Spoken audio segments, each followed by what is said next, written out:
ഡെറിവേറ്റീവിനകത്ത് implicit ഫംഗ്ഷനകത്തും ലോഗരിതത്തിനകത്തൊക്കെ ഉപയോഗിക്കുന്ന ഒരു ഡെറിവേറ്റീവാണ് d by d x of log y എന്ന് പറയുന്നത്.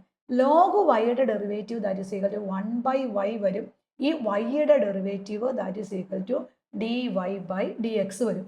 Then d by d x of log y square എന്ന് പറഞ്ഞാൽ that is equal to 1/y square. ലോഗിന്റെ ഡെറിവേറ്റീവ് 1/x. അപ്പൊ 1/y സ്ക്വയർ. പിന്നെ എന്തിന്റെ ഡെറിവേറ്റീവ് കൂടെ വരും? ഈ വൈ സ്ക്വയറിന്റെ ഡെറിവേറ്റീവ് 2y ഇൻറ്റു അവിടെ വൈയുടെ derivative d y by d എക്സോടെ വരും. എക്സ് ഒഴിച്ച് എന്ത് വന്നാലും അതിന്റെ ഡെറിവേറ്റീവ് നമ്മൾ വീണ്ടും വീണ്ടും എടുക്കണം. Then d by d x of log root y ആണെങ്കിൽ ദാറ്റ് ഈസ് ഈക്വൽ ടു ലോഗിന്റെ ഡെറിവേറ്റീവ് 1/√y. ദെൻ റൂട്ടിന്റെ ഡെറിവേറ്റീവ് 1/2√y. ദെൻ ഈ വൈയുടെ derivative that is equal to d y by d x വരും.